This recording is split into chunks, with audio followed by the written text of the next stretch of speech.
Reykjavík Radio. Storm warning and also hurricane warning valid for West Bank South part and North part and Western Deep-Sea Banks. Storm warning issued today at time 2145 UTC. Southwest Banks, southeast 25 to 30 near midnight. We're here at the foot of the Humber Bridge, and this iconic landmark links two great fishing ports, Hull and Grimsby.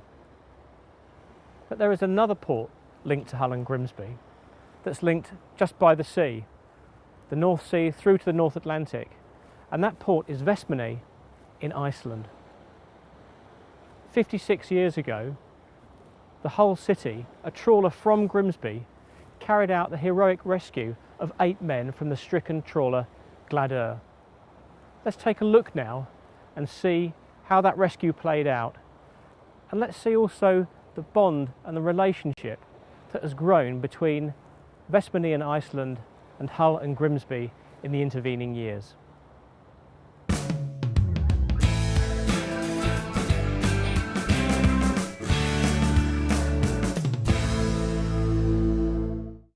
Here we are today in Fishgate in Hull, and I'm with Orn Jonsson, and you're the Managing Director of Atlantic Fresh. Yes. Just tell us, Orn, first what you do, and tell us about Atlantic Fresh. Yes, Atlantic Fresh is a marketing company of seafood, and we are selling fish for the Icelandic trawler owners and fishermen. Mostly what we receive here in England is Icelandic fish, and we sell it here into the UK buyers and retailers. So we are the link between Iceland and England towards fish. So this fantastically modern fish market that you've got here, and actually we're in the auction hall here today, yes, that's responsible for a large percentage of the whitefish brought into the UK. Yes, we are selling a big percentage of the fish imports from Iceland through these fantastic facilities here in Fishgate. And that relationship that we have between Iceland and the UK is a long relationship, maybe more than 1,000 years old. Yeah, it is. From what we know from the records, it even goes down to 1800 and something. So in business terms. So that close relationship, particularly between Iceland and Humber, Grimsby and Hull, is a unique in a way. We've traded for well over 1,000 years with Iceland, and mainly fishing, of course. And let's face it, after 1,000 years, if you can't get some kind of a relationship, well, you're heading in the wrong directions. There is still tremendous camaraderie and respect for one another for the type of jobs they do. And I think today is, again, it's a very nice occasion where we can further cement and galvanise the relationships that we have. You know, Iceland is a magnificent country. I once had a full trawl, the full nets and wires and ropes around my propeller and rudder, and I was a vessel not under command. And that's where you shout help. And the first on the scene was an Icelandic trawler. Yeah. And the only thing I got off the skipper, who spoke perfect English, was his name was John. And he came and he watched me, and he called the Icelandic gunboat who came up. They escorted me into sheltered waters, sent 2 divers down, cleared my rudder and propeller of all these nets and wires, which took 3 or 4 hours, and then just said goodbye, and off I went fishing. Now, that is what you call proper relationship. And not only is there that strong business relationship and that strong political relationship as well, but there is a relationship almost that goes beyond that. Yep. But born by the fact that you're all fishermen together. Yes. And there's a sort of a brotherhood in itself, isn't there? Definitely is. It is obviously the English fleet used to fish out of the Icelandic waters, and the stories and the history, brotherhood and friendship, which has created out of that, and even families and even blood today, it is unique. Yeah, it's very unique. I mean, one of those stories is about this weekend. Yep. And Atlantic Fresh has been responsible for organising this weekend, really a celebration and a memory and a reflection of what happened 56 years ago in April 1954 in Icelandic waters. Just tell us about that amazing story on. 1954, 8 Icelandic fishermen was rescued by an English trawler, brought them into shore, and now the relatives, they come over and they celebrate and honor the only living member still of the Hull city, which was the trawler. But even though this happened, like you mentioned, 56 years ago, people still remember this strongly, and we are honoring it even today. So this sums up this great relationship. It's not just business, it's lives, it's death. And there was an amazing spin-off from that story as well, because as I understand, the 8 Icelandic fishermen had been in the sea for nearly 24 hours. Yeah. But they were in a special sort of new type of life raft, weren't they? Yes, it was a rubber dinghy, they called it. And that is one of the first rescues, we are led to believe, of a whole crew member rescued in a dinghies like this. And the story went on that the Hull City, which was the trawler, they brought this rubber dinghy with them into England to introduce this type of rescue equipment to the English. From this day in Iceland, it was 1,238 lives have been saved by this. And if we can sum that up today with the family members and number of people, it's done its job well, these boats.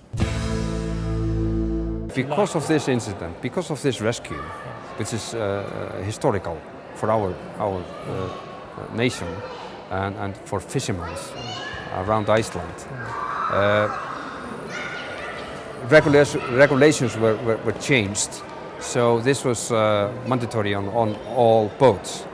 So since 1951, about 1,200 fishermen have been saved on board on life rafts. I mean, when these guys go out, they go out for, until they catch what they need to catch to bring an income in. So it's important that the relatives are there managing the house, managing the children, and managing all the affairs really while the husband or partner is away. So it's absolutely vital, I think, that those relationships are completely bonded together. Definitely, yeah. It's not just the whole family and all the relatives, but the history of that family, of those families, ever since. And this story, obviously from the 1954, it sums up for me, being a fairly young guy in the industry today, but the importance of, like you say, the friendship and the brotherhood, and we are still experiencing that in our trade today. So this is, it's good. The very fact that you celebrated that in church and you brought over a considerable number of Icelandic men and women and families to celebrate that as well. Yes. In a small community like Vestmann, just what is it like being involved in the fishing industry, and how important is family in that? Well, everything like from that particular fishing port in Iceland, Vestmann Island, is everything revolves about the fishing. Over the years, obviously the technology of the boats have changed, but it's still this, when you see your father or your brother go out at sea, obviously there is always this chance of them not returning. So obviously community like that the togetherness is strong, and then you put the English also with it, because we have a little bit of symbols like that also in Hull Grimsby today. But it is being close to the sea, and you have to live off the sea, and you have to go out to the sea hazard to get the catch, to feed your family. It's a special industry. And we have been celebrating, I think, about 4 years, or maybe 5 years, of non-Icelandic fishermen drowned in the sea. But at the end of the day, we've got one common objective, which is fish and fishing, and I think we should work together to secure that for the future generations of both nations. So it's not only about brotherhood, and it's not only about the fish, but there's that very strong link that the economy, your economy and our economy, are very closely entwined, aren't they? Yes, it is. Iceland obviously is not as big as England, but the fishing is very important to us, and the UK market is our biggest market for fish. So we are very glad that the English and the Scots like the fish, and we are glad that we know how to catch it. So it is almost like a marriage made in heaven, so to say. We have our odd fallouts. For the end of the day, we have to love each other. Oh.